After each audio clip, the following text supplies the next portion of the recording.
Hello, नमस्कार, सत श्री अकाल, आदाब। मेरा नाम है राजेंद्र सिंह ठाकुर और आप सुन रहे हैं रेडियो भारती पॉडकास्ट का विशेष प्रोग्राम कहानियां जो कुछ कहती हैं।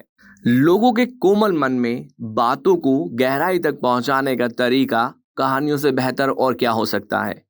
खासकर पंचतंत्र की कहानियां जिसमें बेहतर सीख, संस्कार व जीवन में अच्छी चीजों की ओर बढ़ने की प्रेरणा मौजूद होती है। 5 भागों में बटी पंचतंत्र की कहानियां ही हैं जो दोस्ती की अहमियत, व्यवहारिकता व नेतृत्व जैसी अहम बातों को सरल और आसान शब्दों में लोगों तक पहुंचाकर उन पर गहरी छाप छोड़ जाती हैं। शायद यही वजह है कि अक्सर बचपन में सुनी कहानियां और उनकी सीख जीवन के अहम पड़ाव में मार्गदर्शक के रूप में भी काम कर जाती हैं। बैर, दोस्ती, दुश्मनी, दोस्तों के होने का लाभ, कर्म न करने से होने वाली हानि, हड़बड़ी में कदम उठाने से होने वाले नुकसान जैसी कई पंचतंत्र की कहानियां आप तक इस प्लेटफॉर्म के जरिए हम ला रहे हैं।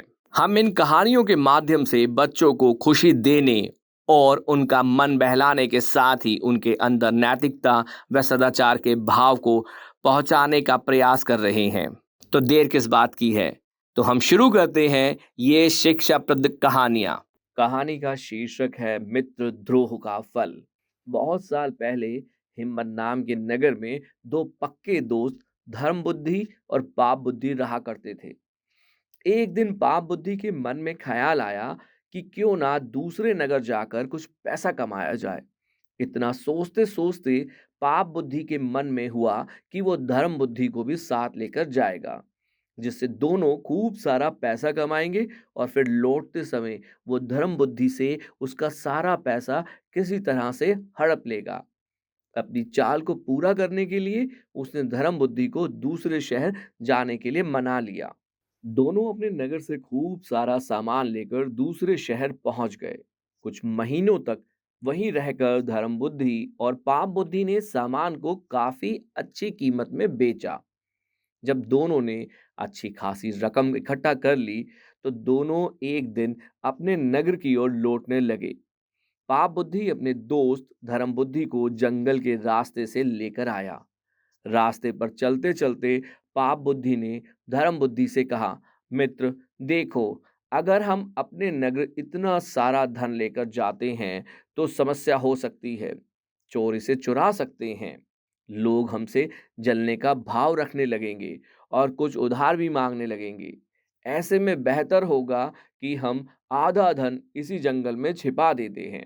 धर्म बुद्धि ने पाप बुद्धि की बातों पर यकीन करके धन को छुपाने के लिए हाँ कर दी। पाप बुद्धि ने गड्ढा खोदकर धन को जंगल में एक पेड़ के पास छिपा दिया।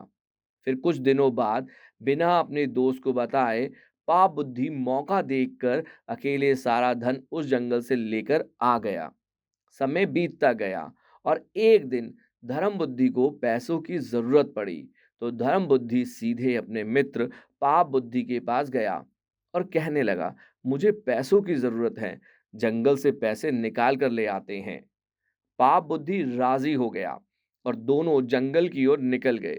जैसे ही धर्म बुद्धि ने गड्ढा खोदा तो वहां पैसे ना देखकर चौंक गया। इतने में ही पाप बुद्धि ने शोर मचाना शुरू कर दिया और धर्म बुद्धि पर चोरी का आरोप लगाया।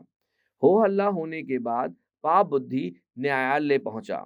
न्यायाधीश ने सारा मामला सुना तो सच्चाई का पता लगाने के लिए अपनी दिव्य शक्ति से परीक्षा लेने का निर्णय लिया। इसके बाद न्यायाधीश ने दोनों को आग में हाथ डालने का आदेश दिया।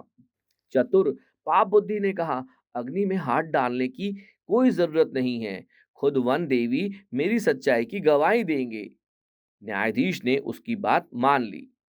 धूर्त पाप बुद्धि पास के ही एक सूखे पेड़ में छिप गया।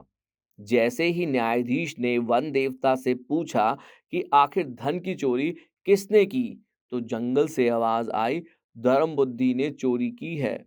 इतना सुनते ही धर्म बुद्धि ने जिस पेड़ की तरफ से आवाज आई उसी पेड़ को आग के हवाले कर दिया।